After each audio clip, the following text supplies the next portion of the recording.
Hey, welcome to the Acceptable Accuracy Podcast. I'm Philip. And I'm Tyler. And Tyler, what are we going to chat about today, buddy? Dude, we're going to be talking about the amazing topic of the get home bag. Oh, not Cholula hot sauce? Cholula, it's funny because I was going through my list, and unfortunately Philip has an advantage right now that even though we planned this ahead of time, it did not click in my head that we were going to be doing this live together because we've been using an online way of recording. And I left my get home bag at home, even though my get home bag should be in my car. So I broke the number one rule of a get home bag. You didn't have it with you? I don't have it with me because I used it for my ruck for the Wolverine 5K competition. And so it was all dirty, all disorganized. So I left it at home and I completely forgot to put it back in my car. But all that to say, I have my list and I was going through it and I was scrolling down and I noticed I have specifically Cholula hot sauce in my list for my get home bag. So here's a question for you, Tyler. Yeah. Hot sauce aside, what happens on your way home tonight? We get hit by an EMP in Grand Rapids, Michigan, and you got to get home. I walk. I'm not. You act like I'm in the boonies of Grand Rapids, like somewhere super far away. Kinda. Not really. I can walk home. It's fine. And everybody knows that society is going to degrade immediately as soon as we get hit by an EMP. Which the irony is, we were just at the range, so you and I both know that means I will be putting on my battle belt and slinging my AR. That's fair. And I do have an extra pair of boots in my car. So and you'll be an expensive loot drop. Nice. All right. Dude, that will be kind of weird. I'm just going to be in shorts and a t-shirt with an AR and my battle belt on, just running through Grand Rapids move, get on my way. With LPVO, so that means EMP is just fine. That's right, man. But my pistol dot will be a little annoyed with me. Yeah, but you got backup irons. I do. Anyway, so we're talking about get home bag today. And like Tyler said, I actually have mine with me. I don't know how I can prove that, though, because we're on audio, but I'm going to crinkle. I'm crinkling my my tarp / raincoat thing. Your poncho? That's the word I was looking for. I couldn't remember what it's called. A poncho. So I guess the question is, why a get home bag? I think I've had people look at my, I'll open up my trunk and what's that? I'm it's my get home bag. It's why are you so paranoid? Don't you have friends who will pick you up if something ever happens, if your car breaks down? I'm well, yeah, I do have friends who will help me, but at the same time, I also want to be independent and self-sufficient. But I guess, why, Philip? For you, why do you have a get-home bag? Okay, so we live in Michigan. This is well known. We've talked about this before. Wait, we live in Michigan? Yeah. I mean, we live in a simulation, but inside the simulation, we live in Michigan. Anyway, so we live in Michigan, and the weather can be unpredictable. Now, we get winter storms, and they're never, awful, right? But you hear about these stories of individuals who, unfortunately, are stranded on the side of the road in a blizzard, highway shut down, can't go anywhere. Even if they could get a hold of somebody, they're not going to be able to come out and get them, and they don't have anything to keep them warm. Yep. They don't have anything to eat. And if it's a blizzard, I guess you could melt snow if you thought about it for something to drink, right? But you don't have those life-sustaining things. So we've heard of people who have lost their lives, unfortunately, on the side of a road just because they didn't have these things in their car with them. Just a blanket of all things, too. I know. Something as simple as that. Yep. Have a blanket, or I know for us, I have an emergency blanket in Both my my vehicles bag, have emergency blankets. Yep. It's super thin, low profile. You can fit it in your wallet. Yeah. Just by default, even outside of my bag, I have, I think, at least 2 blankets because obviously with family, and needing to be able to have that in the vehicle in case you need them. So that's just one great example of it, right? Again, the other one could be, God forbid, this sounds paranoid, but there could be a failure of communication systems. Mm-hmm. Again, we talk about an EMP, and that while maybe very, very minute chance of that happening, you never know, and it's not a bad idea to have it with you.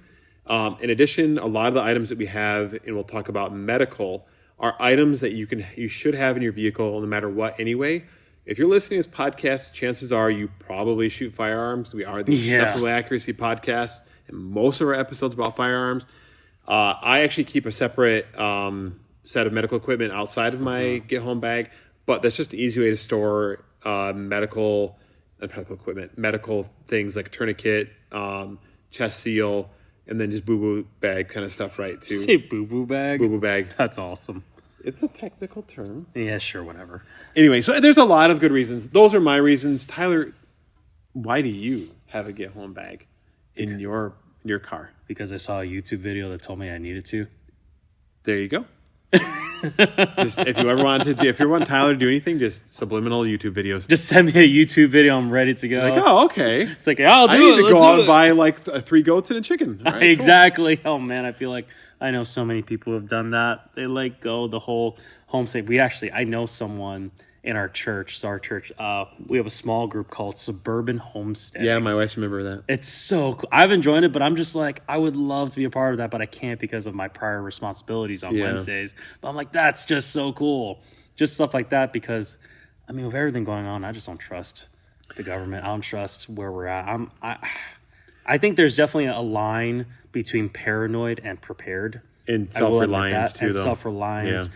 But at the same time, I think it's true. Like it was a video that I watched from, Warrior Poet Society, how I think he said it was like, we're 5 meals away from anarchy. Yeah, I would agree with that. Especially in America. Like, we are not, like, yes, we're a first world country, but we don't know what to do if an emergency happens. For most people. Yeah. I think 2020 was a perfect example. What was the first thing to go away? Toilet paper. Why? Why toilet paper? People panicked. Dude, like toilet, of all things. I know. Water. Sure. Yeah, toilet paper. Freeze-dried food. Sure. Medical stuff. Sure. Whatever. Radios. Okay. But toilet paper? If we think that toilet paper, this is a whole rant. Never mind. I know. I don't want to get on this rant. I don't want to get on this tangent. The other thing I was going to say, too, is the people of Ukraine. Obviously, there was some indication that Russia was going to be a problem, and they were a problem in the past as well, too. But the people of Ukraine were also in the same situation where, like, they all of a sudden one day they're being invaded by Russia. Now, they had some chance to prepare, so you'd hope they would make the decision to get the items that were needed. But, who knows? And when Ukraine was invaded by Russia, opinions aside on whether it was right to back them up, the rest of the first world came to their support and gave them stuff they needed. Nobody is going to come to the United States support to help them out. No. Because there's nobody bigger than us to support us. So that comes back to the whole thing of self-reliance.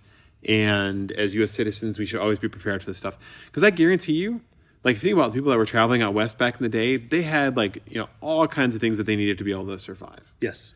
Right. And honestly, as we go through this list, you'll see a lot of these things are very practical. And you'll be like, oh, I could see why you would have that in your vehicle. Yes. That's a good thing to have.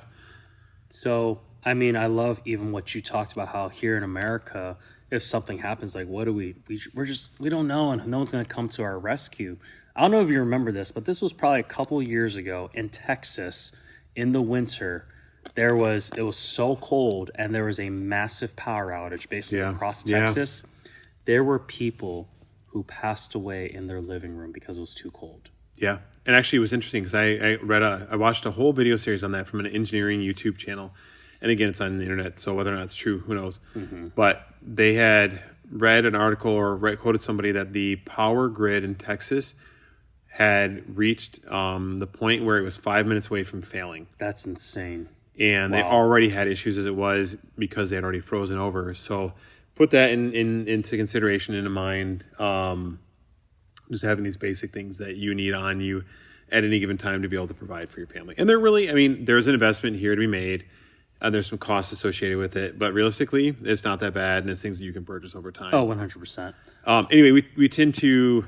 sorry, Tyler, I cut you off. Go ahead. No, I was actually going to get straight into it. Yeah, I was going to say, we tend to long intro. Intro, just random. We're going to get the first right thing for a get home bag, what do you need, Philip? The bag itself. Exactly. So it's funny because Phil and I have two completely different philosophies. Yes. Honestly, when it comes to gear in general. That is true. You look at our plate carriers, you look at basically even our home defense stuff, truthfully. Yeah. I feel like I just have this big old thing and you're just like, I just got this, which is fine. Yeah. But it's definitely philosophies, and I get that.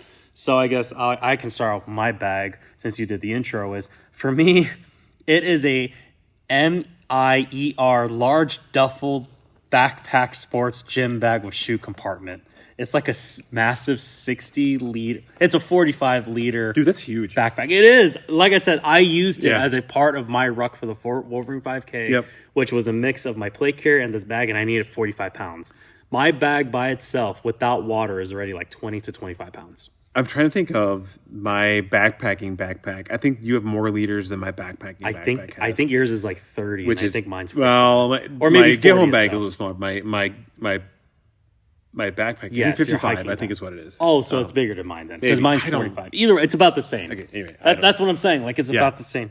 Yep. But for me, because one, I think the advantage definitely is I'm younger. I will admit that.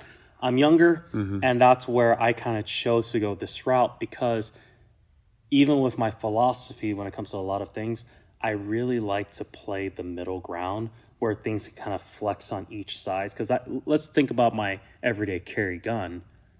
It's a Shadow Systems MR920 Warpode Edition. I just had to put that in there. But it's true. It's a Glock 19. Yeah. It's a mid-sized gun, compact-sized gun, which is basically almost full-size. Right, nowadays.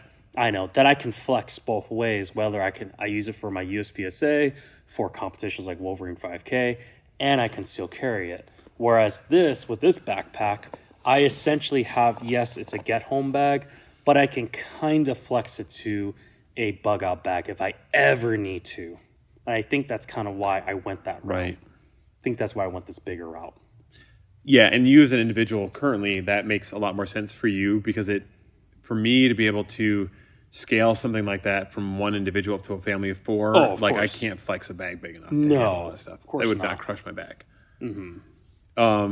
Which I guess leads me into my bag, my philosophy with my bag as we kind of dip into these things. Tyler and I have a lot of the same concepts of items on there.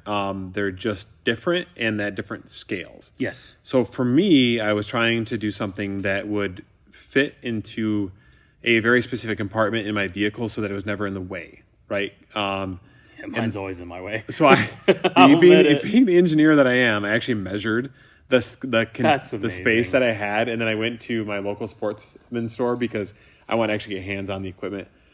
Excuse me. And then I actually took out my little measuring tape and I measured it right in the store there to make sure that it would fit within like the constraints of the compartment that I wanted to put it in the back of my vehicle.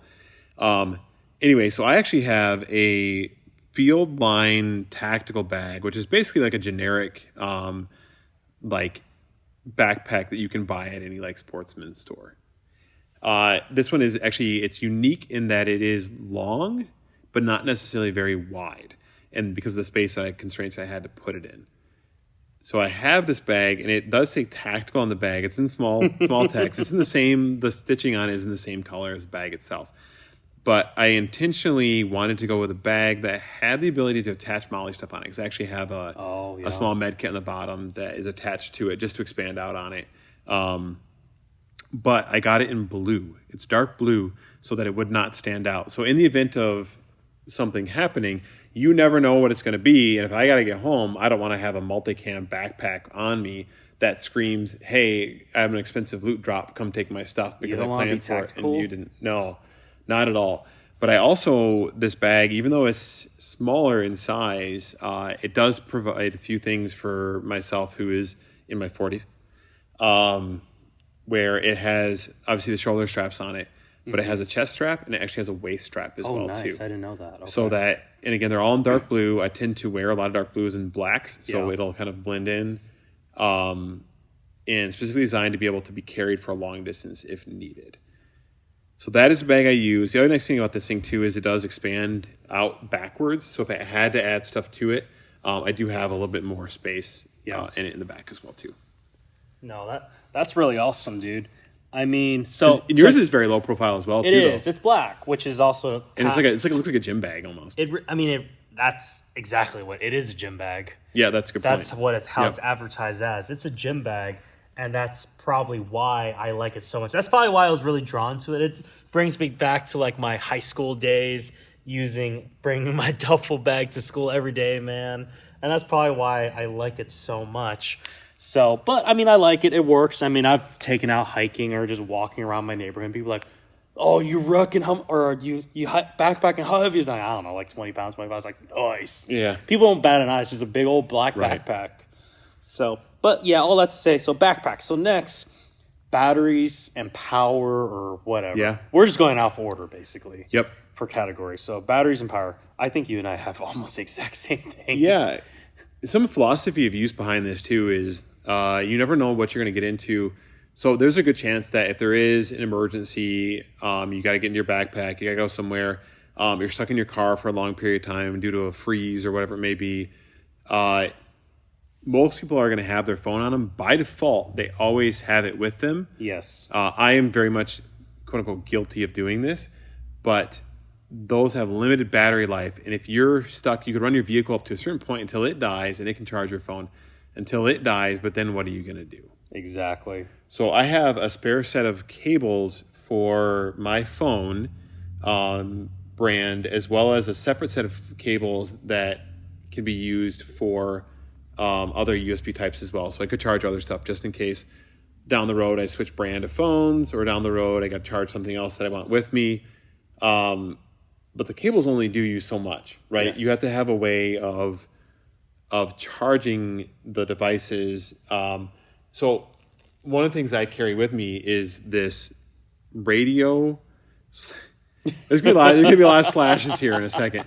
So it's a radio / like USB charger / flashlight / like crank charger Pretty much. / USB output. Yep. / weather radio. I said radio already, but weather radio and radio are separate because it does like AM, FM, but also does weather radio as well. But the cool thing about this is that it does have a USB output on it, and you can crank it to generate power on the unit, plug your phone in if you had to, and then charge off of the unit itself into your phone so that you have access to that device. Because your phone, in the assumption of like, you can still use call for emergency potentially. You can use it as a GPS unit, assuming that's still functional. You can use it for resources. If you can select the internet, you got your resources on there. There's a flashlight on there. Worst case scenario, not very good, but it's any other thing you can use a pocket computer for, right? So Tyler, what do you have? So I have literally the exact same radio, handheld, flashlight, crank thing that you have as well. It was actually a Christmas gift that was given to me, I think, like 3 or 4 years ago. Yeah. Which is hilarious when you pulled it out. I'm like, dude, I have the exact same one and the exact same color. That's the other thing we should make a note of. We built these bug out bags not bug out bags, get home bags without referencing each other. We wanted it to be a surprise because we actually made these get home bags as a part of a presentation for one of our men's event at our church. And we advertised it as such. And we were like, hey, we want to do this without talking to each other just to kind of see where we were at. So, I mean, it's kind of similar to even like our, what was it? I don't know, $10,000 or $7,000 kit that we did. For where we didn't talk to each other about it in advance. The crap hits a fan situation with Kyle and Paul. So it's kind of hilarious that we kind of did, but we did this one in real life because, I mean, we wanted it for ourselves anyway. I've been meaning to make one. I know you were too, so this kind of forced us to do it. So yeah, we had the exact same radio, and holy cow, Light still works. That one still works. Yeah, the funny thing is when he was testing his radio's dead, so I laughed. But at least his other flashlight works. Well, the radio is crank charge. Yes. So, yeah. Well, you can also plug it in. That's true. That is true. But yeah, because I have the exact same one, but I also have a separate external battery as well, and I've got cables that can charge my phone. So just a lightning cable, because yes, I am an iPhone person, and I think I have a USB-A and USB-C. Yeah, no kidding, it's right. Dang. And I've got that, and I've also have I think I'm pretty I can't. Once again, I don't have it, but I'm pretty confident. I also have AA's, AAA's, and like the little batteries for like my. I think I have like I'm gonna butcher. It's the one for my LPVO, the bigger, like round, small 2032. I think. Oh yeah. I have that one, but I need I think it's a 1632 for my pistol dot as well. Yeah. Oh, and I also have batteries for my TLR1 HL as well. That's in there. That's pretty good. I literally have no batteries other than in the devices that I have for flashlights and the crank thing. Like, keep in mind, I have that liberty because I have a bag Right. twice the size That of is true. yours, which is another reason why I went that route, so I could. But once again, this is a get home bag. But once again, I kind of made it to flex to Right. where if I needed to, it's a bug out bag. Because yes, a get home bag, I think the goal is like something that'll last you 2 to 3 days. Right. I think I can't remember, but I think that's the number. About 2 to 3, maybe 4 days from home, because you're stranded and you gotta get home. So that's kind of where I'm at with batteries and energy from what I'm, once again, based off of my knowledge. Because I mean, I did look through it just a couple days ago. I think lights is its own category. Okay. It's funny because I know we're a podcast, but Phil's like pointing at his I know. stuff. I'm trying to because I want to So- get out of line with what we have. I mean, I stuff, think so- that'll be under tools probably, but we can. Yep. Well, we can. We'll get there. I know. So I mean, that's batteries and stuff. Cash. So I think I have like $200 cash in my bag. That's about it.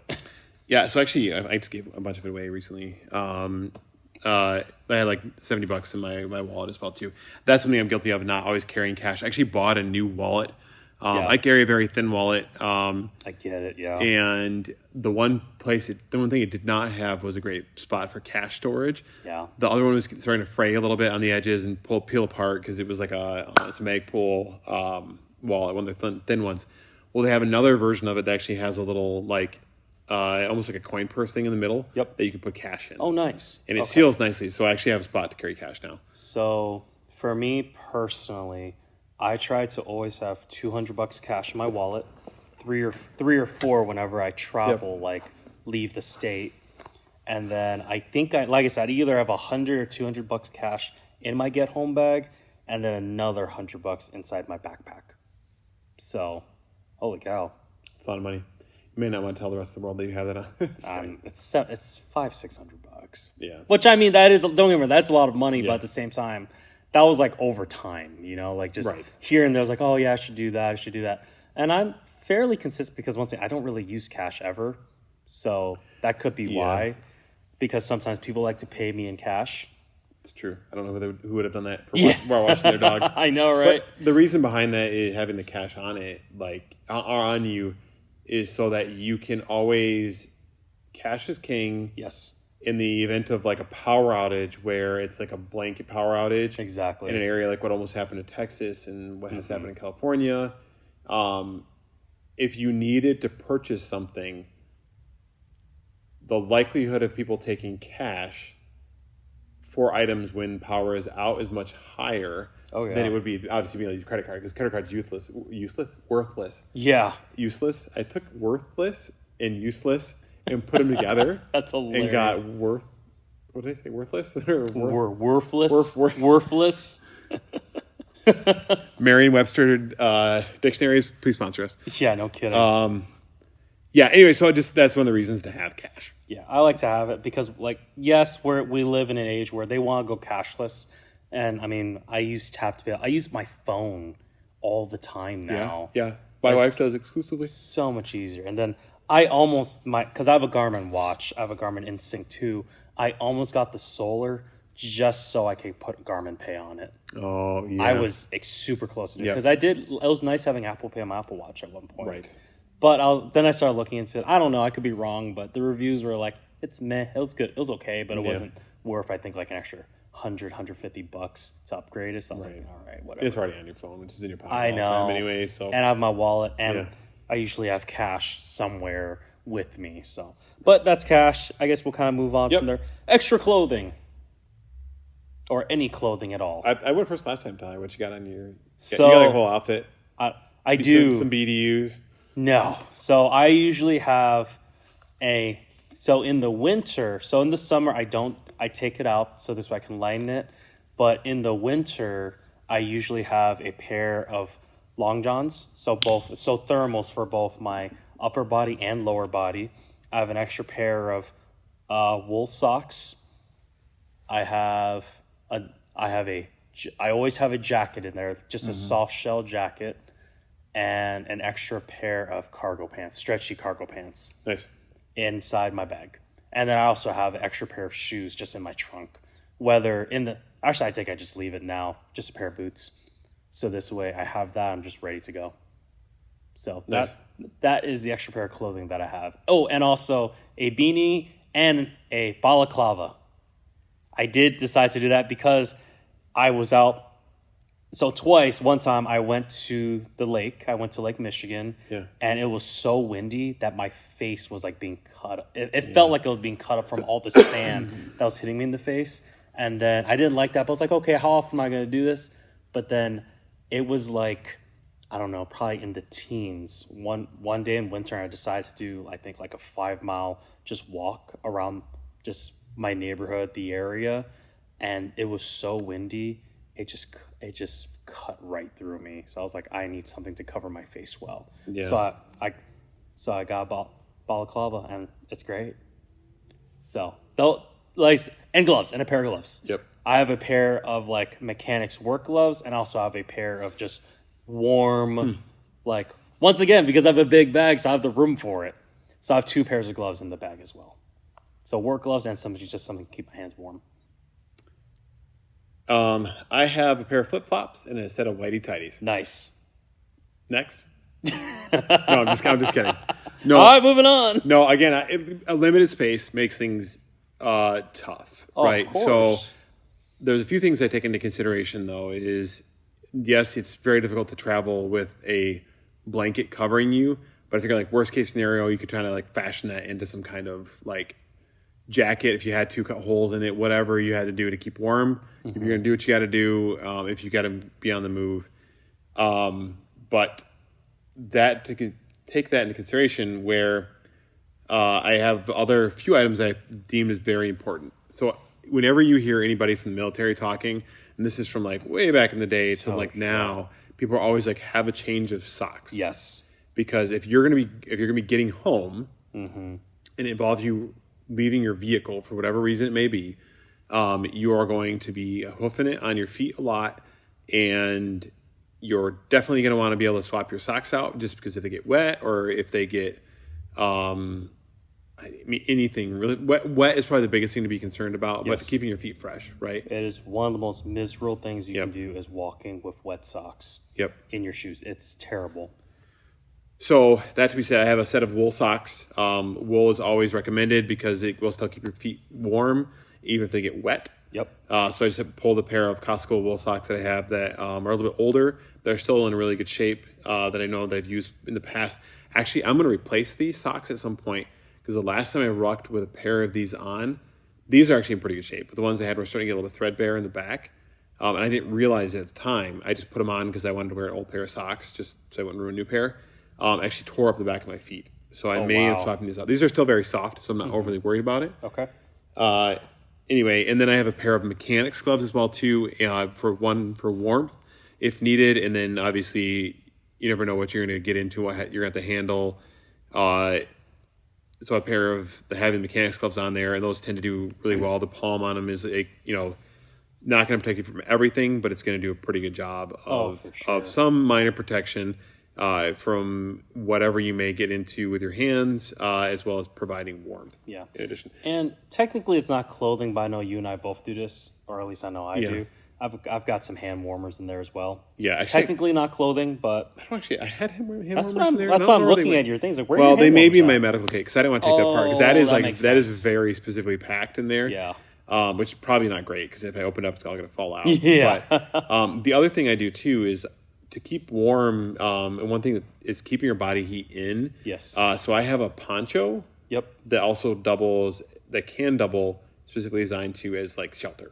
So doing double duty with nice. that. Okay. And I mentioned using like stuff to tie around you. If you had to tie around your blanket around you, I do have some paracord, which we'll get into later, because that is also very lightweight and usable for a ton of stuff. Yeah. All right, that was clothing. Oh, and I have extra pair of sunglasses. Oh, nice. Yeah. / shooting glasses that I Yeah. bought that were fairly cheap. They're still in the bag, so they get scratched up, but that'll help you protect your eyes from the like the sun if you're out in the sun. Yep. And then also if it's windy out or whatever, keep some stuff out of your eyes. That makes sense. All right. Next on our list is communication. Yeah. What do you have, Tyler? So I have 2 things. I have an extra phone, Yeah. So I have my old. Well, I took it out, but I gotta put it back in there. I have my previous iPhone, which is an iPhone 10, that barely works, but it's in there because there is a federal law Yeah. that every single phone needs to be able to call 911, whether it has a SIM card or not, whether it's connected to data, anything. So I was gonna buy just some like phone before, like emergency phone, but I was like, I already have this, I'll just use it. So it's just there. And of course, with all my cables, I'm able to charge it. Really, if for some reason my personal phone isn't working, at least I have a backup phone where I can call 911. And also, I have a Baofeng UV5R, I believe. Yeah. So I've got that. And then this way, in an emergency, I'm able to listen in. And if I really needed to use it, I can use it because it's an emergency. That's true. Plus your radio, that you have your crank radio. Yes, I have my crank radio. Yes, you are right. I have that where I can hear in the weather, listen to any other broadcasts if need be. So those are probably my three. Because once again, it's all about just making sure I'm up to date. I mean, so recently I did watch Red Dawn, and that was... So it's just very interesting because it's true, like, because they didn't have radios, they didn't have any of that, they didn't know what was going on. They didn't realize, like, oh, the Russians are here. Oh, yeah, it's also the... I forgot what the other race of people were. But they didn't know, like, yeah, like, I thought you were in free America now. They're like, what? What are you talking about? You're in enemy lines. Like, we don't know. Yeah. Because they didn't have any communication. They didn't have the radios. So it's just cool to be able to be like, yeah, at least kind of tune in if I can to get as much information as possible. Yeah, that's actually really interesting that you bring it up, like even from a movie context, but in a real world context.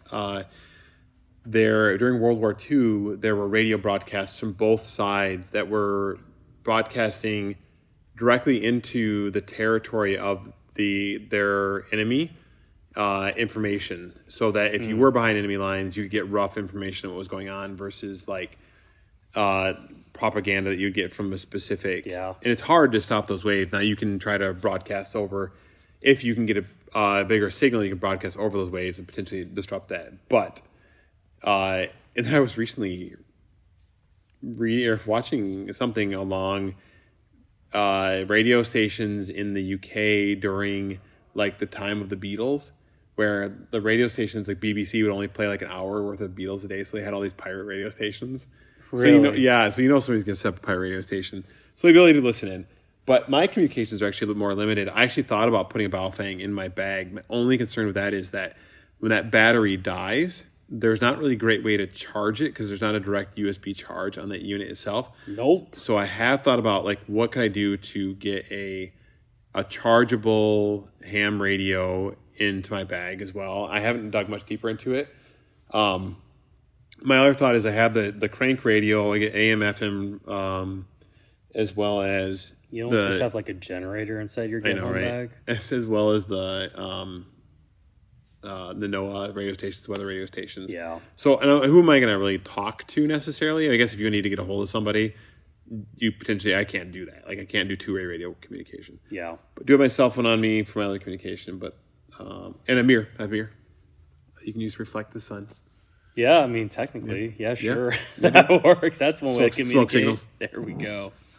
Oh, man. All right, what we got next on the list there? So after communication, we have fire, because we need warmth. And kind of like we alluded to with the hand warmers, but how will you start? Yeah, why don't you got a nice little fancy schmancy setup. What you got for us? So there's a few things actually in this bag. I actually found it at REI when I was in there looking for some other stuff. And it was this bag from Survive Outdoors Longer. And it has a whole bunch of stuff in here. So I'm just going to go through it. And then even if it's going to touch on stuff later. Oh, for sure. But inside this, it's got a couple ways of making fire. It's got like this little, I wouldn't call it a flint and tinder, but it's got this thing you can spin that creates a spark. And then cool. In there as well, too, they have these little cotton balls. They're supposed to be very highly flammable to be able to light those on fire as well using that. So those are a few ways of making fire. I had some lighters in here that somebody took out of there. I got to put them back in, which is terrible to say because I had like 3 of them. They were just regular Bic lighters, sealed. Yep. But again, in this pouch too, there is actually there's an emergency blanket in here as well too. One of the ones that they use for like runners or whatever, or people that fall in the water. Mm-hmm. And then I've got duct tape, a whistle, the mirror that I talked about. There's actually a compass in here as well too. Duct tape, safety pins, and fishing line with fishing hooks as well. All just is random kit of stuff that actually was able to go in the small little kit that was waterproof, which is a big deal. So it's all these things. I'm like, hey, I need all these things already, and it was literally put together. It was like $20, $25, something like that. So, and it got pretty good reviews online. I was like, all right, I'll just give it a try. But that's kind of my fire making. Again, I got to put those lighters back in my bag. But Tyler, what do you have for fire making? Yeah, so I have like this little Stanley. So it's a single walled Stanley cookware set. And on the inside of it, I kind of stuff some of my fire stuff in there. So I have, of course, I have a box of matches that are in there. Yeah. I have what's really cool is I have a pencil sharpener. Shavings. Exactly. So I can just get like a little twig or something while I'm out and just make little shavings to kind of help start the Kindle. And I also, of course, I use that to, when I do have a fire, I can boil water, I can cook in it, because I also, I have like those sternal cans where if you light it, then it just makes a fire. And Oh, nice. Yeah, that's cool. So I have that. So I put that inside the Stanley thing. Yep.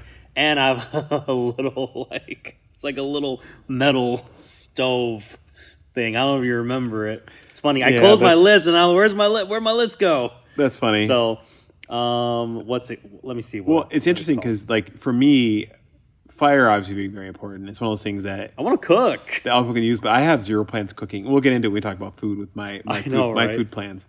I know you don't. It's just I got plans, bro. I know you do, because so do I. It's just I want to make, if I have a chance to not use the stuff in my bag, if I have the opportunity, I won't use it. Right. That's kind of my mentality of it. So this way I can save as much as possible. So because I have a Sternal single burner folding stove, the model is 50,002 apparently. But the thing is, it's nice and light and it folds in, so it's actually super thin. So I have that, but once again, kind of going back to the fire, I also have. I gotta stop taking things out and putting. I know that is actually a problem. That's why I keep mine hidden. But sometimes people find it anyway. But I've got like one of those like electric plasma lighters. No, that's cool. It was actually a gift, and now I have more. I have like 3 of them now. Oh, nice. One that kind of really small, fits in the pocket, but I got another that's like the size of like a pen. Nice. So I'll probably put that one inside, so this way it's just kind of more out of reach. This way it kind of prevents me from kind of burning myself. But it's really cool because it's USB chargeable, and it just works great. But once again, I have the matches too, so the matches are really the main thing anyway to kind of help start that fire, and the pencil shavings if need be. So, and the sternal can. So, nice little fire, man. That's awesome. So, once again, fire, we gotta live, need to stay warm. So, first aid. All right. First aid. I've got a whole kit of random stuff that's actually attached to the bottom of my bag, and I did that for a few reasons. Number one was the ability to be able to remove it. Yes. In the case of something going on, so I can pull it out. It doesn't have to be like on my backpack, so I can take it off, my backpack back on, and use it in case I had to use it on someone else, something else, whatever. So then I can separate the two, so I'm not necessarily leaving one behind the other. Plus, I know exactly where in my get home bag everything is, because it's in that one specific spot in the bottom. But a lot of random stuff I have in there, non-really medical related, is I have a set of Body Glide, because you're walking a lot. Oh, yeah. People like to have that so they don't get chapped, because you're going to, again, if you're moving and you need to keep moving, you got to figure out what are the things that are going to hang me up if I don't do like a ton of, like if I'm not walking 10 miles a day in my normal life, like immediately going to that is going to be number one, taxing anyway. Oh, yeah. But number two is going to be wearing on your body in spaces that you're not used to.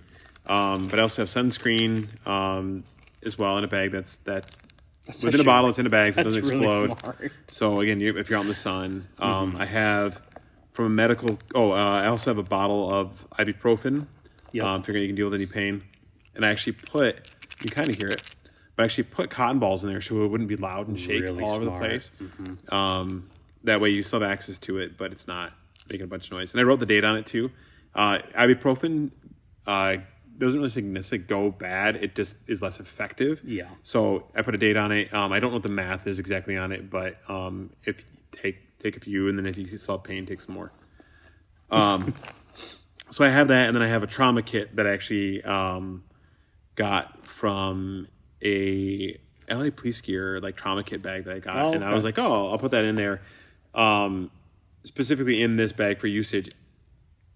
And then on top of all of this, in my vehicle, because I do shoot a lot, not only my vehicle but also my range bag. So before anybody messages us, I have a whole massive like med kit full of tourniquets, anything for dealing with like any kind of bandages you could think of, any kind of like if you had to deal with somebody getting shot, which I guess if you got shot you're screwed anyway. But Yeah, no kidding. I have all of that in a separate bag that you could carry over your shoulder as well too if you wanted to bring that with you. You could also remove the specific items out of there that you want to take. But there is a ton of stuff in there, including medical gloves, again, tourniquets, bandages. I remember all the things in there. But anyway, a bunch more things in there. So I have multiple medical solutions available to me from both my get home bag and from my medical bag. They take with me whenever I go to the range. Mm-hmm. That's in my car by default. Also in that same spot where I keep this bag. Yeah. So for me, once again, I'm very consistent with a lot of my things. So I have pretty much this exact same medical setup throughout, whether it's my plate carrier, my battle belt, my backpack, and now my get home bag. And essentially it's just a North American Rescue bleeding control kit. I think it's their intermediate version. Yeah. So it's got a cat tourniquet, a responder EDT, a compressed gauze. It's got, of course, gloves, trauma shears. Oh, that's something that might. Yeah, I'm pretty sure you have trauma shears too, and like a marker. And I've got some other things I've kind of added to. So like that nasal thing that you kind of stick in the nose to kind of help people, breathe a little bit, I believe. I think that's what it's for, probably. Goes John China. Like, yes, it is. And then I also have glucose gel that I like to keep. So this way, once again, just making sure, just having it on me. And really, it's probably going to help myself too. Hey, look at you guys. I think you actually gave this to me. I did. I do remember that's the exact same one I have. And now we have it all throughout. But once again, even for myself, I just need that extra boost of sugar, or even just a diabetic. Right. Yeah. Just someone who just needs, once again, keeping it consistent. So I've got that. Now that I think about it, I think I need more bandages. I should probably do that. Yeah, it's probably pretty smart. Quite a bit of money. I don't have that many bandages, believe it or not. That's one thing I don't really have much of. Like scrapes, nicks, that kind of stuff that are just going to be irritating that you'd want to be able to deal with. I know. Other items I forgot to mention, the glucose, like Tyler talked about, and I have a bottle of Purell. Oh, nice, For obviously, any kind of, if you get something in your hands, you got to get off and before you eat so you don't get sick or whatever. Oh, totally. I have a set of Cottonelle flushable wipes. Oh, nice. Not sure why I got the flushable ones, but it's just wipes. They're just wipes that you can use to clean stuff off of. So again, keeping yourself clean, especially in those areas that rub, really important. So you don't get your feet, between your legs, your arms, those kind of things, behind your ears. Exactly. So I can't remember, but I don't think I have flushable wipes in my bag. I need to add those. That's actually a really good idea. Yeah. But I do have just other stuff. Like, I've got the Body Glide. Is that a mask? So yes, I have a mask, but not for the reason that you think of. I'm kidding. So this mask actually does a multiple duty for me. Yeah. I said duty. Anyway. Well, we were talking about flushable wipes. We were talking about flushable wipes. Yeah, actually, that's another point with the flushable wipes. You could use them for your bum if you had to. That's literally what I thought it was for originally, but okay, keep on going. For anything you need to get clean. But your bum, including apparently. your bum. Oh, okay. Okay, so I actually have a KN95 mask. Yeah. So this is not necessarily for any kind of like outbreak usage. Yeah. Because you're going to be outside anyways. And you're not going to be near anybody, hopefully, right? Or try to stay away from people as much as possible. No kidding. However, there's a few things that this can do for you. Number one, in the winter, you can put it on, keep your face cold, your face warm. Keep your face cold. Got it. Keep your face warm. Yes. Right. So there's a possibility for that, as well as any kind of like inhalation of smoke. Now, this is not going to be as great as like a full face filter, No. but it'll still allow you to avoid some of the particulates coming down your, like going in through your nose and mouth as well too. But again, there are a bunch of other functions you can use it for beyond that. But this is actually a KN95 mask. So let's say like there was some kind of, I don't believe in this stuff, but like there was some kind of crazy sickness going on, you put it on, you don't take it off, leave it on. If you do have to go and interact with people, you'd have it with you as well too. But That's what my balaclava's for. yeah, your baklava, that's food, by the way. I was about to say, I know I'm pronouncing it somewhat correctly. No, you got it right. All right, what's next? So next we have food. I got my cookware set. So Yeah, what kind of food you got though? I got my cookware set. What are you gonna cook? Fish, even though I don't know how to fish. What else are you gonna cook? A deer, even though I don't know how to hunt. Oh my gosh.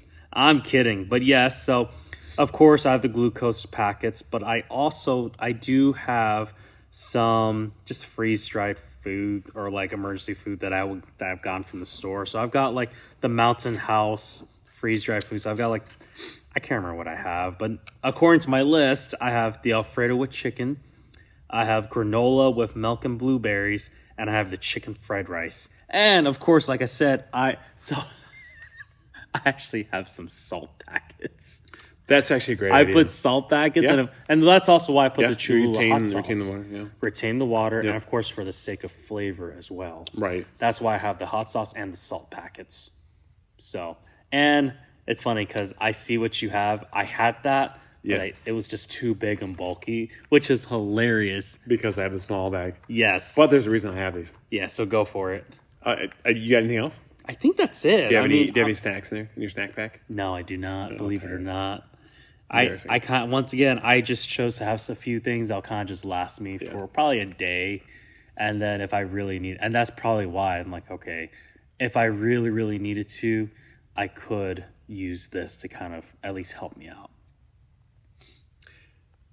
So for me, again, I'm limited on the space, and I also figure you're gonna be on the move a lot. So trying to sit and cook, no offense, Tyler, is No, gonna I be get difficult. it. Now, if you have Of time at course. night and it's dark and you can't travel, then I understand that.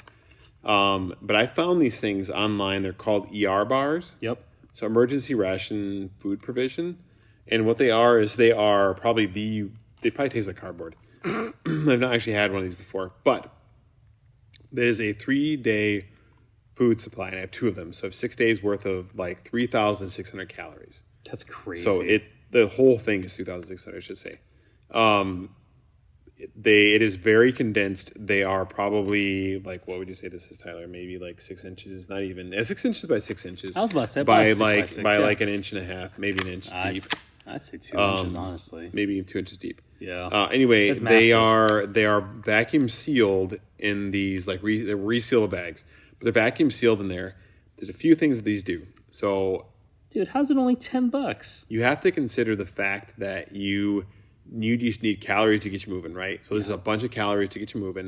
They probably taste gross. Supposedly these are non-thirst, blah, blah, blah, whatever. But they have a shelf life of 5 years. And the big thing is, and you always think about where are you keeping this bag if you're keeping it in your car? That's a good point. It's going to get high heat. That's a These really things good are point, actually. high heat resistant and specifically designed to be stored in 5 years, 4 or 5 years in a place that is always being hot. So- Contains no cholesterol, coconut, or nuts. Yeah, it may contain soy and wheat though. Oh well. Yeah, ingredients is like enriched, Oh, wow, look at enriched this. bleached flour, which is not that great for you. But So it is zip closed, resealable packaging that withstands extreme conditions and temperatures between negative 22 degrees Yep. Fahrenheit and 149 degrees. Okay. Yep. I guess this is going back in my bag. so this is why I got these specifically. So they're like $10. Well, it's $7 plus $5 shipping. So I could order another one. We can just try it. Yeah, we that would probably actually be should really do funny. that. That would be hilarious. It's honestly, it's just like enriched flour, like We should probably try it out. in like bar form. Yeah. And actually, they chunk it up into like these different bar sizes Yeah, for you. it says there's 9 There's 9. pieces. Yeah, there's 9 different bars that you can break up. 400 calories. Yeah, each. it's crazy. I mean, Yeah, and you can imagine how it hits your body. You're like, oh my gosh, Dude, calorie spike. I bought this back in February 23 of 23. Yeah, dude. Yeah, actually, these things are. The other nice thing about these is they actually put the dates on them, so you don't have to track it yourself. That's nice. So yeah, that's food. So yeah, I guess that's going back. Does in my that bag. include? Is this just food, Tyler, or is this water as well? We have We have a water category. We have a lot of categories. Is that next or is that down later? Water's towards the bottom because that's we're in alpha order. So hygiene. I think we already talked a lot about we did hygiene, a little bit right? with the flushable lights and I think stuff. we can move on from navigation. Okay. You actually have a really cool setup. So I'll admit, I actually took a lot of his ideas for this. So really, since he's going to talk about it, my thing that I did invest in my personal self is I do have a Garmin Instinct watch that I already have pre-coordinated three or four different locations of places where. That's cool. Yeah, so I put my home in here. I put my work here. I put a couple close friends' homes in here. So this way it can navigate me to those places. And my watch has a 20-day life. Wow. So, and I have an extra charger for it as well in my get home bag. Yeah, that's pretty cool. If you're able to rely on like GPS for that, then that's a great opportunity because I mean, it's on you. It can tell you where to go. It's fairly low profile. It's got a long life on it. You've got multiple locations set to it. You're not having to sit down and look at a map to try to figure out where you're going, right? And it'll guide you through. And it's been accurate too, because I've never actually used it to like navigate to that. But Does it give you like road navigation or just directional? Just directional. Okay. Yep. But of course, it's using GPS and I believe satellite. So this way, it kind of knows. So because I have used it for hiking, that's actually why I got it originally, because I was hiking in the Upper Peninsula of Michigan in February, March, which I was like, well, if I'm going to do this by myself, I should probably get some type of navigation. So I got this watch, and it actually has saved my butt a couple of times because there's not really a trail because I'm hiking through like a feet of snow. So this actually did keep me on trail, which is very nice. And there's a thing where it's like take me back, basically like hike me back version. Cool. So I've done that before too, and it gives me the options of either take the exact same road back or like the shortest, like the fastest possible route back. So that's kind of my main thing, and I have a couple other options. Of course, I have a compass. I've got some other things in there, but I think you have a couple cool things, so go for it. Yeah, so Tyler mentioned the compass. That is extremely important, even if you have this next item, which is I'm going to talk about, because you need to know which direction you're headed in. I got to put my Ranger beads back in there. That's actually, that's a good idea. So one nice thing about like the United States, well, I guess any country that has roads that are marked, right, is that the roads are marked, and if you have a way of figuring out where those roads go, you could potentially follow those roads back to where you need to get to, right? So I've got two different maps. One of Michigan, the state that we're in, they're both, and then one of the United States. The Michigan one is a little bit more high detail because it's just Michigan, and that's where we live. So the likelihood of being there and needing a Michigan map, especially if I need to use it to be more granular once I need to get home, I could follow that back. But then I also have a United States map that is the interstates as well that you can use to follow. These maps are a couple things that are unique. They were a little bit more expensive than your traditional paper map because they are laminated. Yes. So you can actually write on them. So you can actually like use it to track your path on the way back. So you can write and erase if needed. But they do fold nicely in.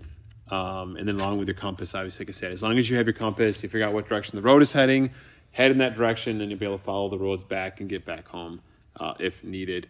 So again, these are made by Rand McNally. Please sponsor us.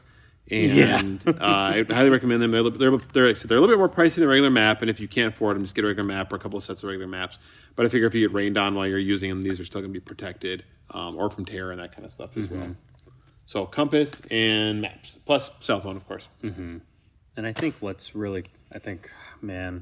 I know for me will probably be really important as I probably learn more about navigation. Probably be good to get like one of those, not a protractor, but that little. Of course, a marker, like a map marker, might help with that. And then, man, what's that little tool? I don't know. I don't want to butcher it. But yeah, kind of this way, like I can actually use the map and kind of help navigate correctly. And like I kind of alluded to, Ranger beads. I just got a pair of Ranger beads for the 5K competition that we did. So now that I actually know how to use it, it's like, oh, that's pretty cool. Yep, and knowing your step count. Yeah, yes. Get to know your step count. Yep, so you can track that down. You can actually track a good distance using your Ranger beats to figure out where you're going. And it was interesting because we were step counting on the 5K, and we were actually all pretty close. We were within a step of each other. Every time somebody would call out, we'd hit 100 meter. They'd be like 100 meter, and we'd call it out, and we were all like within a step or two of it. Yeah, so we're pretty close with 0, which is really cool. So, Yep. but All right, what's next? Next after navigation is power. I guess that we already talked. We combined power, batteries. Yep. PPE, personal protection equipment. We already alluded to that. Gloves and glasses primarily. And my K95, buddy. And your K95. Okay. Self-defense. The one thing that people love to talk about. Uh-huh. So, I mean, for me, it would be my carry gun. Yeah. And then I do carry extra. So I also, then I got it's not a pancake holster. It's like a belt, out of the waistband holster, whatever they're called. It's just really nice to hug nice on my sides. Thankfully, we're in an open carry state anyway, so it's just much more comfortable to carry that way. And I also have a double mag pouch as well that I can put on the other side that I have 2 more spare mags. One of them is just regular self-defense ammo, and the other one is actually bear rounds. Nice. So which could be used on other 2-legged things. If I really needed to, yeah. But at least with wildlife, if something charges me, I can, in theory, like I think hopefully I would notice. I would be able to reload that quick enough. Hey, bear. Okay, whatever. Hey, bear. Yeah. So you're supposed to yell at the bears and you see them, right? I don't even know. Exactly. I was going to say, hey, what was it? And that way the bears be like, why do people keep saying hey, bear and when I eat them? Black attack, brown lay down, white good night. Yeah, I know, because they get mauled, you're done. What's up? Because you get mauled and you're done. I know, it's crazy. Don't you carry 10 millimeter on your tent? No. Well, I'm just saying, it's crazy with polar bears, man. That's the only animal that actively hunts humans. I mean, I don't Fun blame fact. them. Well, because I get it, because they're scavengers. They have to be because of where they're at, and they're so large. So they need to. It's crazy. I don't think people realize how big polar bears can get. Yeah, they're big. They're massive. So self-defense, there's that, and then of course I'm pretty sure I have a fixed blade in there. Yeah. And then just other random stuff. I don't know. I know I have a saw. Like one of those small foldable hand saws. So I'd say that's probably more tools. But self-defense, I mean, it's just my regular everyday carry, just extra stuff for it. I have a whistle. Nice. No, I'm just kidding. For self-defense, my carry gun doubles. I actually have a pancake holster as well, too. That was something I got. I don't actually know where that is. That's been removed from here, too. I think we use it. That's really bad. That's why I'm looking at your stuff like, where is it? Well, it's a good thing we're doing this because I can put it back in there. But pancake holster with a light bearing pancake holster that you can use to put on my hip. Have it so that when you're walking, you're not carrying appendix or you're not carrying rubbing on the inside of your pant. Dude, it's so uncomfortable. Yeah, exactly. I mean, you can make it work. You can find another way to rig it somewhere else. But at least this way, it's a way you can, if you're wearing a shirt, you can still have it on your belt, cover it up with your shirt. Way more comfortable to carry outside of like wearing a battle belt. Plus with winter, I know for me, I'd have my jacket on anyway. No one even. You're faster off appendix, but like I am faster. I'm faster off the hip for sure. Yeah. But it's just what I train. Right. And then also, I also do have, so it's a Mora knife Craftline Basic 511 high carbon steel fixed blade. That's on my list. I don't know if that's actually, it's like $12. But also one thing that I did notice and mention, I actually got this from James Yeager, that I try to keep most of my tools, most of my things in my get home bag to be nice and bright.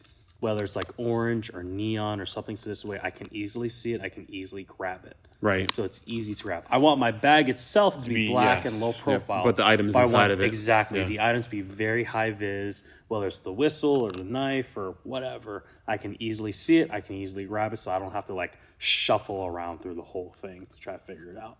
And I guess this kind of will go into the miscellaneous, but because I have a lot of small items, I actually have, it's like a makeup bag, I think. I don't know. Oh. But they're see-through plastic makeup bags. So this way, I can see everything inside each bag, whether it's like my battery bag, my cable bag, my medical, or whatever it is. I can easily see it, and I don't have to, once again, fiddle around. It's like, oh, what bag is this? I don't have to worry about labels. I can literally see it, but it's not everywhere in the bag either.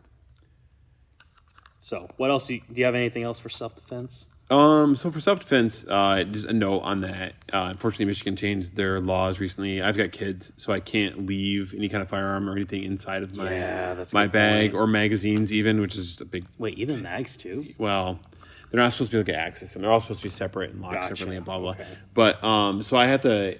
I bring that stuff out and with me into my vehicle when I go, and it's in my center console with me when I'm in the vehicle, and then it's on me if I leave the vehicle, any given time. So from a legal perspective, all gun control laws are infringements, but unfortunately, I don't want to get pulled over and lose the ability to provide for my family.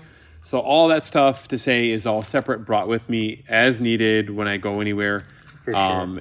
But then I do have, so I have the firearm, the pistol with a red dot with a flashlight on it, as well as it's a multi-tool, and you could use it, I guess, in the worst case scenario, but it does have a belt loop on it. Yeah, that makes sense. So it kind of doubles. As you can tell, a lot of my stuff that I have doubles for other things as well. But if you need to use a knife for, probably not self-defense with a Leatherman, but you could if you had to. It's against on your belt, worst case scenario. But for using any kind of cutting, you'd have that available for you to use. So, but I don't have any bear rounds. I don't have all just hollow points in my stuff, which I probably should have. Because we were out hiking in the national parks, and we went. They warned me about bears and stuff. We had somebody that walked past us, and they were like, "Oh, hey, just FYI, we saw some bears up ahead." And I was like, "Oh, lovely. Here we go. I don't have bear rounds on me." Yeah, I think I got them at Cabela's. I think they're just I know. Federal, I should get a pair of them. They're for just my backup federal bag. 9mm. They're like, it's like a lead core or whatever. Yeah, hard cast. Hard cast. Yeah, I'm looking. I'm like, okay. I'm like, I don't know. I did very brief research years ago. I was like, yeah. I'm like, it should work. Yeah. It's because bears are just so thick. It makes sense. Yeah, they have thick coats. That's true. Yeah. They have thick bone as well too. So you're trying to get through all that, and hard cast is going to do a good job with that. So that's self-defense. Yep. Next will be shelter. So, I mean, I got a bivy. I got a bivy, and I've got a emergency blanket, and I've got like a little, like, what was it? What's it called? This is just hard because I don't have it in front of me, so I have to like scroll through my list, man. Where is it? Well, while you're looking for that, I'll go over my stuff real quick. Yeah, go for it, brother. So mine is not a whole lot. Again, double duty. I have a poncho that also doubles as a shelter that you can use to string up if you had to create a shelter out of it, but you can also use it as a poncho. Dude, how big is this poncho? Well, I'm also a very tall guy, so that's an advantage I have. That's fair. Where it's not going to drag on the ground if I'm wearing it. But along with that, I have a set of paracord. Yes. Both of these are in like a greenish color. Granted, they're plastic. For the actual poncho itself. Any of that kind of stuff's going to give a glare no matter what you do with it. This stuff is fairly low glare, but it's still going to show up. But it's at least green, so you can blend it a bit. But the nice thing about this is if I wanted to, I could put the poncho on, and I could put it over top of myself and my backpack because it's so large. So it's another way to be able to conceal the things that I have with me. For sure. But all that to create shelter. Yeah. So like I said, I've got a bivy, I've got a life tent, paracord, and the emergency blanket. Once again, keeping me warm if I really need to make a shelter, kind of hang things up, kind of just same idea. I just have a life tent instead of a poncho. Yeah, I actually looked into those as well too. Yeah. I have like a separate just like $1 plastic poncho if it gets wet. You should use a life tent on the Zombie Invitational for when we go to camp outside. No. Test it out. No. It'll keep you nice and warm, I'm sure. No. You can wrap yourself in an emergency blanket. No. In your bivy. No. People are going to be like, I mean, I guess you could do that, but no. Yeah. So, and then, I guess we have two more categories would be tools and then any miscellaneous afterwards. I feel like we already talked about a lot of the tools. We did talk about a lot of tools. So I'm multi-tool. Yeah, exactly. Yep. Multi-tool, same. I've got like a handsaw. I have a multi-tool as well. And then any other random tools, like a flashlight I do carry. I have an extra, I took it out because I gave away my personal flashlight, but it's one of those Streamlight micro streams. I like to have that. Oh, of course, and then a head, like a head. Yep. Headlamp. A headlamp. Thank you. Yep. We both have. I think we have the exact same. Probably they were from Costco. Oh, maybe I can't remember, but I just have a headlamp as well, and then just any other random tools I can't think of. Any of your EDC tools as well that you carry with you. Exactly. I have a pocket. I'm pretty sure I have I have a spare pocket knife in there too, most likely. So, and then any other miscellaneous? Well, on the light front, for me, I have multiple lighting sources, actually. My thought is nice. You have the ability to travel at night, though. As soon as you turn on a light, it's going to draw attention to yourself. Oh, big time, yeah. But, the need of light, no matter where you're at, is high of importance. Yeah. So I have the headlamp. It's a Duracell one. The nice thing with this, and I've actually used it when I've been camping before because it offers some function, but it's got different light modes and different brightnesses that you can use, but also as a red light. So if you didn't want to destroy your night vision, if you need to look at something, you could look at it underneath red light as well. Yeah. Now it's not easy to get to. You'd have to hit it a couple times to get to cover it up until you get to the red light. And right there, I did it wrong. There we go.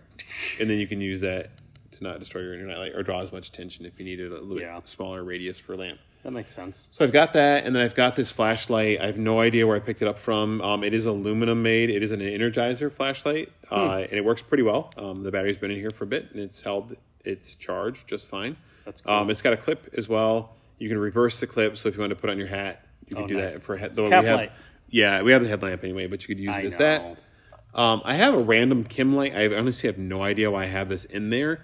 I guess if you needed to, if you were traveling with somebody and you need to be able to follow them and you didn't want to have a really bright light on them the whole time, you could crack the Kim light, attach it to the back of your backpack, and then you could continue to follow that person in front of you at night if you're traveling without a bunch of other light to attract attention. I'm sure there's other uses as well, too.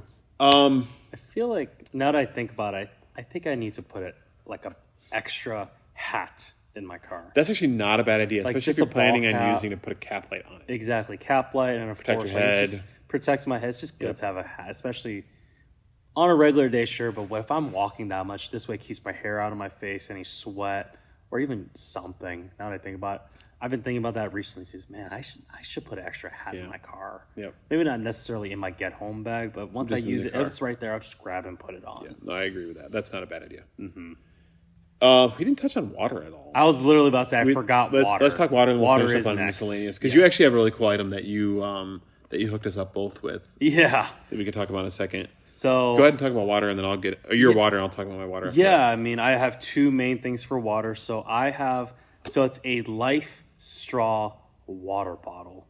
So essentially, it's a clear plastic water bottle that has a Life straw in it. Which the irony is, I had a little bit of water in there, and it's been in my car, kind of cycling between the cold and hot. So it actually ended up getting some mold in it. So I had to clean it up, and I was so mad at myself. So I've got that. I have water purification tab. I actually had water purification tablets that I put inside. I think that's why it happened. I put it inside the Life straw bottle, and I think it somehow cracked open. And some of that water kind of seeped into there, kind of mixed it, and that's kind of what helped cause the mold. And then I also have basically like a camel pack bladder. Yeah. Yep. And I just put that in there, and I just loop the straw out, and I just kind of clip it to like a side clip on the bag. So this way, once again, because it just looks like a hiking backpack. Right. People just don't bat an eye about it. It's like, oh, he's just hiking or he's just walking. No big deal. He's just drinking water. Because usually I try to occasionally... I make sure that I go through that and cycle that water because I like to keep the water in there, but at the same time, so this way it doesn't get mold. Because unfortunately, I did do that with my plate. I forgot with my plate carrier, and I noticed there was a lot of mold in there. Yeah. And in the summer, I try to keep some water bottles in my trunk as well. Yes. Because in the summer, I can get away with it. Winter, no. Right. Can't do that in winter, unfortunately.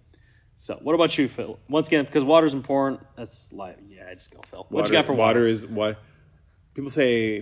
Football is life, but water is life. Yeah.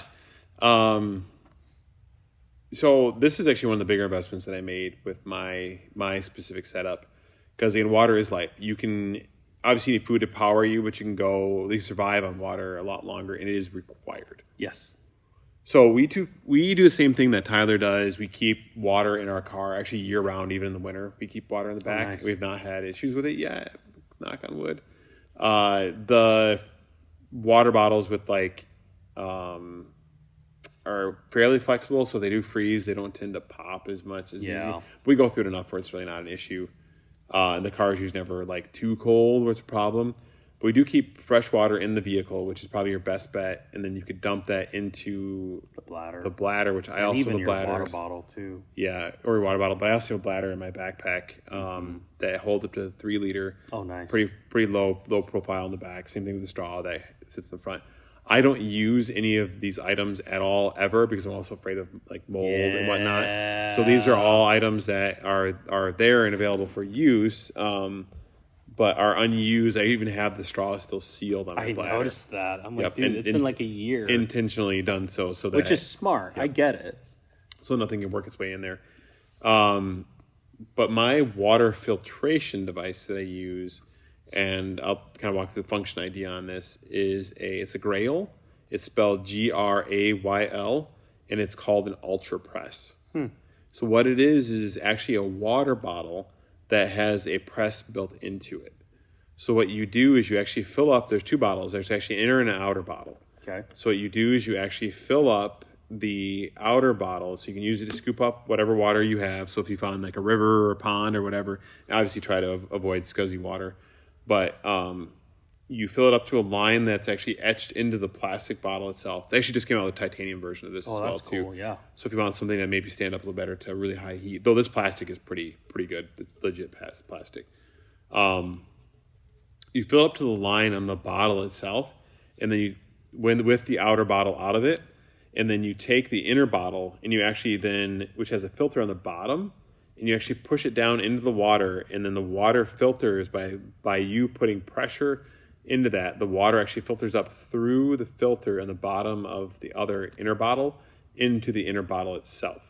So you want to be able to have it in a flat space. You push it down.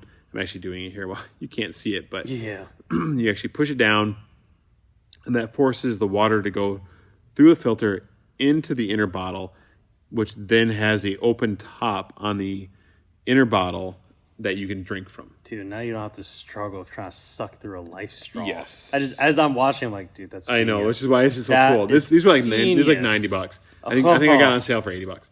But and you can buy replacement filters for it too if you wanted to have more. Because I forget how much it filters. I actually have the manual with me and the proper usage of it in my bag. That's cool. Just in case they have problems with it. But it has a little carry handle on it as well. You can seal the top off. But then my thought was, if you had the opportunity to sit there and filter a bunch of water, because this only holds so much water itself, but you could filter the water and then pour it into your bladder, and then have another 3 liters plus this guy with water in it as well too, to be able to carry for you. So that would be my water solution. And again, I invested a lot in that because the water is so stinking important. The titanium one is $200. Dang. Okay, maybe go with the plastic one then. Yeah, the plastic one, it's like $90 to $100 depending on what you get. Yeah, I think they must have raised the prices on it because it wasn't that expensive before. But it's a year and a half ago. Yeah, so you're looking at inflation. I get it, especially inflation and everything going on. I know. All right, so what's the last miscellaneous items you got just there? Miscellaneous. I mean, I got random stuff. Yeah, I think one thing specifically that Phil kind of just handed me. So there was one thing too that I just remembered.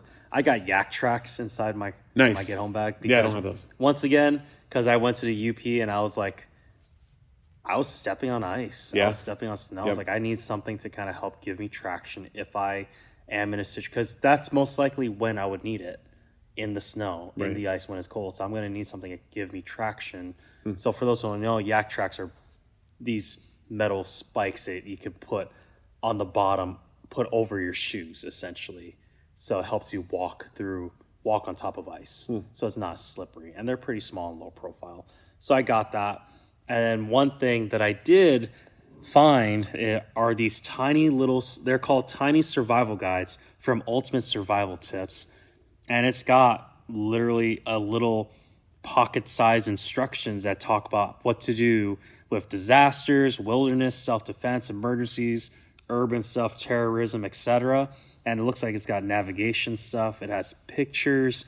It's kind of crazy what you could do with it. And I have another version of this as well for medical. I think basic medical instructions. That's cool. That's a smart idea. So this way it's good to have because, I mean, Phil and I, we actually both just got some basic medical training, which is cool, but sometimes in the heat of the moment, it's nice to have something you can go back to get an idea or at least a reference to kind of as a nice reminder. So this way you're not fighting that adrenaline, you're not fighting that fight or flight or even freeze. So yeah, it gives you a lot of those basic things that, again, you weren't necessarily thinking about, but it's like, oh my gosh, I'm in this situation, what do I do now? And you're like, oh, I'll pull this out and let's see what's on it. I think it might have basic knots in there too. It's got 101 illustrations, of course, because they can't just have 100. Yeah. 60 life-saving skills, 175 expert tips, 24 gear checklist, built-in training system. There's a smartphone thing in here, which is not like not the best. But hey, I think it gives instructions how to make a basic shelter as well. Yeah, no, smart. And it comes in resealable little kit as well. So if you take it out and put it back in, you can protect it as well when you're on the road. Mm-hmm. Going back to your yak tracks really quick. Yeah, for sure. Regarding shoes, and man, the yak track's a great idea, especially because we were in Michigan with the snow and stuff. Exactly. I don't have a second pair of shoes with me in my get home bag. Personally, I typically, if I'm driving somewhere, I'm only ever wearing shoes. I never wear flip-flops when I'm driving somewhere. I'm just not a flip-flops kind of guy. Mm-hmm. I've got a pair of Crocs, but those are just for around the house, let the dogs out in the morning kind of usage. So I always have shoes on with me, and they are like typically of a higher quality type of shoe. Yeah. Even my casual shoes that I wear for business visits are a shoe that I could walk hundreds of miles in and be completely fine with. So that's something to take into consideration. If you are a flip-flops kind of person, do like Tyler and have an extra pair of shoes with you. If you're not that way, that's fine. The other thing to consider is if you're traveling with somebody as well, too. Like my kids all wear flip-flops. Yeah, in the summer, especially because I go to the lake a lot, so I'll have flip-flops with me. But that's kind of where even with the yak tracks, that'd be more a winter context. So it's kind of the give or take, which is why I just like to have an extra pair of shoes anyway. And it actually worked out because when Phil and we went to the range, we were training a few weeks ago, and it was muddy. It was wet. Yeah. My shoes were wet. My feet were wet. I had extra pair of shoes, extra pair of socks, changed right into them. No issues. Life was great. So yeah, and I would say even if you're going to have an extra pair of shoes in your vehicle, waterproof might not be a bad idea. Yeah. Because actually that's what we ran into is I hadn't resealed my shoes from the year previous, and all the like sealant that was on them, they're like a leather waterproof shoe had worn off because when they are properly sealed, then I walked through literally walked through streams of them and have been completely fine. That's awesome. Wow. But something to take into consideration. You're never going to be prepared for everything. No. It's impossible. It's just likely scenario stuff. Exactly. And that's where I know some of you might be things like, man, that you guys just named so much for the past probably hour 15, however long it's been. And I get it. It's a lot. But Phil, actually, we went for a while. So, I know. What we can do is we can actually add, so we actually have a couple links that we can probably add to our show notes because I have a link of the stuff of my get home bag. I think I have a link of your stuff as well. I may have deleted that list. I just pulled it up earlier. Oh, did you? Maybe it's still out there. It's an Amazon wish list. Oh, okay. It might not be complete anymore. So maybe not. I may go right back and rebuild it then. Either way, we have that, and also there's a link for a $100 get home bag. Oh, interesting. You're the one who sent it to me. Did I really? Yes. That's like a year and a half ago. Yeah, I mean, a lot of those pre-made bags too to consider is using it as a reference because sometimes the quality of the stuff can't be that good. No. Well, I think it's just better than nothing. Well, I think it's just a basic bag. Let me pull it up real quick. So actually, it's from a podcast from Casual Preppers. Oh yeah, that's right. It was a bag they put together. Yes. They tried to make a get home bag for $100 or less. Yes, and they actually are pretty good with it. Nowadays, it's probably like $125. Probably, inflation. but even then, yep. Like versus like ours, where I know I spent more. Oh, on my bag itself was $50. My Grail filter was $90. Exactly. I was about to say. I think I probably dropped $400 or $500 on my stuff. The other thing you can take into consideration though, is when you are buying this stuff, these are things that obviously you can use in your get home bag. Oh yeah. But they're also things that you can use in the event of let's say there's a problem with again, we go back to what happened in Ukraine. Yes. People need water. If you have a water filter with you, you can still use that water filter at home. You've made an investment for something that you can use. Now, you've got a large water filter at home too, but you have access to a water filter. 9 out of 10 people are not going to have a water filter that they have to be able to use on their to be able to filter water. Mm-hmm. Again, hopefully you have bottled water at home. If there's an issue with the water in the area, like you have boil water advisory, blah, blah, blah, People, you boil it at home as long as you have, the ability to boil. But again, let's say you don't. Yeah. Congratulations, you spent something on your get home bag that's out in your car. You can go out to your car, grab it, bring it in your house, and use Which it. I have done, but unfortunately, sometimes I forget to put it back in. Yeah. That's my problem sometimes. But I also think one thing is a lot of this stuff, some of this stuff is like a multi-pack. Like some of the wet wipes I got. So I do have wet wipes. Yeah. It was like a 4-pack. Yeah. I got 3 more packs of wet wipes now. The headlamp, Yep. it was a 3-pack. I got extra headlamps, stuff like that. So at least some of the stuff now I have extras, or I can be consistent, can put it somewhere else that I could use it, whether it's my everyday backpack or just leave it in my car in the glove compartment or something. So I don't know. But either way, don't be paranoid, but definitely be prepared. Be prepared. It is very important. Be self-sufficient, because we really are five meals away from anarchy, and being Americans, unfortunately, We tend to assume that everything is going to be just fine. exactly, and we don't do well with emergencies like that, unfortunately. And we just look historically; it's true. Like I think of Texas. That's kind of the first thing I can think of right now. Like even California. So just other places. So I don't know. So dad advice, what you got for us, Philip? Oh man, I knew you were going to put me on the spot here. Of course I am. So Because I've got one, but I feel like I might steal yours, so I'm going to let you go first. okay, so for dad advice, I'm actually going to do something completely unrelated because we talked about being prepared. Nice. Be prepared, but I think this comes back to the thing we talked about with community before. Yeah. Make sure that you are building community with people that you can trust. Yes. And along with that, because I think I used this as dad advice before, but along with that, keep up with those people. Don't let those relationships fall out, because you never know when that individual is going through something, especially guys, and they're suffering for something on their own, and they need a support structure with. Because if they don't get proper support as gentlemen, it's very hard to get like assistance. And assistance can be just as much as like, hey buddy, let's go to the range, right? Yes. Because guys, we talk without talking, we communicate without talking. Very true. And you don't want that person to slip into a point in which they're going to do something dumb, Yes. right? Help them get out of the situations, be with them, watch the warning signs, and be a good friend, be part of a community, because there is going to be a low point in your life where you're going to wish that you had something like that as well too. And if you've already built that structure, you don't have to worry about it. It's going to be there. So that's my advice. No, that's awesome. I guess in addition to what you just said, when you notice someone who's maybe struggling or in a low state or depressed, like Phil said, especially with guys, it could be something that's like, hey man, like let's go to the range, or hey, I was thinking about you. You want to come over, maybe watch a movie? I'll get some pizza. We don't have to say a word. Yeah. Just want to hang out, because for most people who are depressed or in that low state, they just want that connection. They just want to be seen. Yep. And if they want to talk, that'd be great. That'd be awesome. Yeah. That's the preferred way. But sometimes the best thing is just being present with them, being with them. And I love how Simon Sinek would like to say is sitting in the mud with them, feeling their pain and embracing the suck together.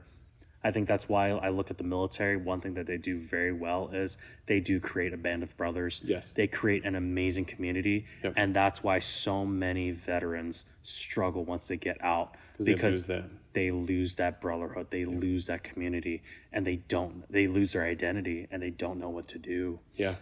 And because of that, I think that's a big reason why they just fall apart. Yeah, no, absolutely. I agree with that 100%. The one thing I was thinking about as well, too, when you were talking about being there and helping people out, is a lot of times, not every guy is like this, but myself personally, you can handle a lot mentally. Mm-hmm. You can hold that in your, you can compartmentalize really well for a decent amount of time. However, the brain needs the ability to switch off to a different mode. 100%. And if you're able to switch off with somebody from a mode of constant stress of having to deal with something.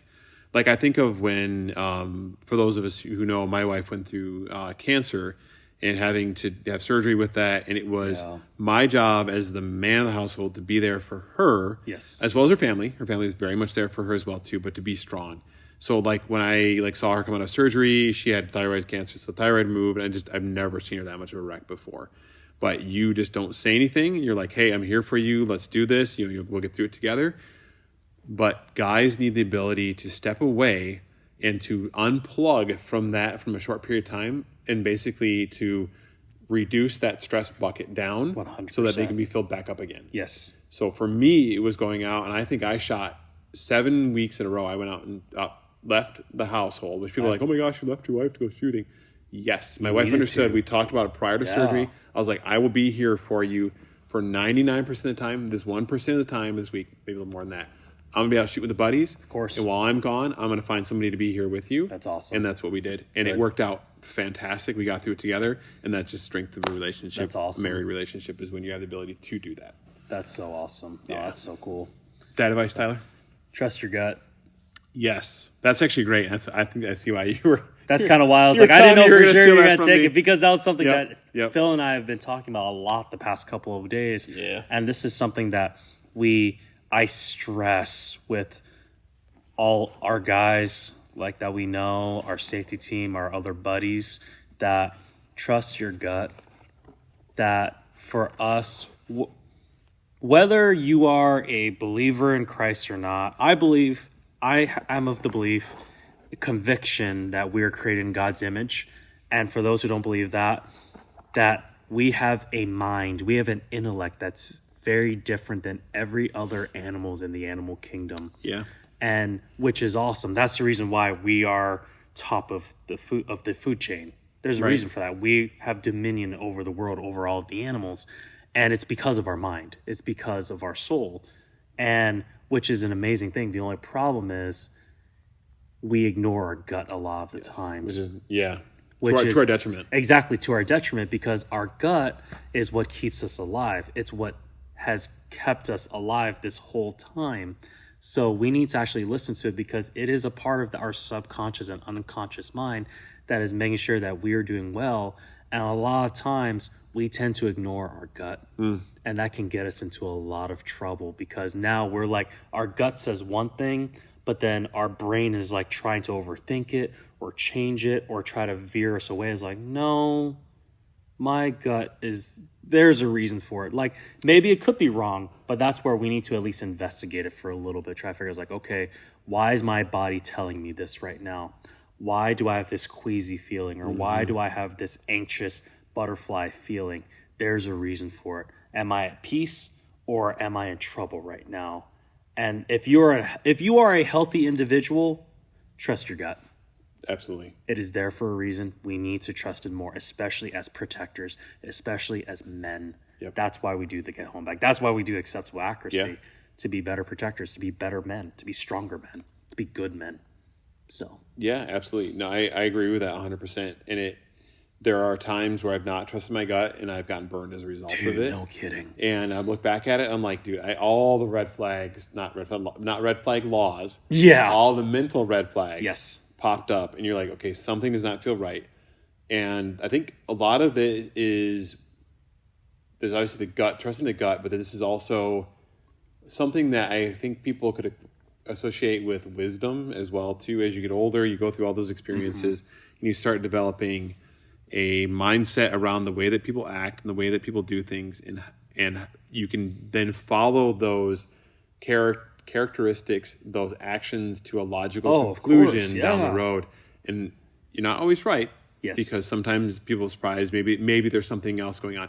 If you see something with somebody, they're acting weird or strange, it could be because, again, they're going through a stressful situation. Yeah, of course. And they're just having to carry that weight, and they're not doing a great job of like handling it or expressing it or whatever. It doesn't matter how much stress you are, you're gonna show. It's gonna show. Of course, yes. Right. So all that to be said, watch out for those warning signs. I was about to say, I wear my emotions on my sleeve, man. For those who know me well, I do a lot too. For those who know me, it's funny because those who don't know me well think like, "What are you talking about? Tyler's always the same." But the people who know me well, I think of one of my mentors. Like, he just knows. Like, I've had days where like everyone thinks I'm okay, and then he'll just look at me and say, "What's going on?" Yeah. Like, what are you talking about? I was like, yeah, I can tell you're off. What is going on? Do we like let's go for a walk?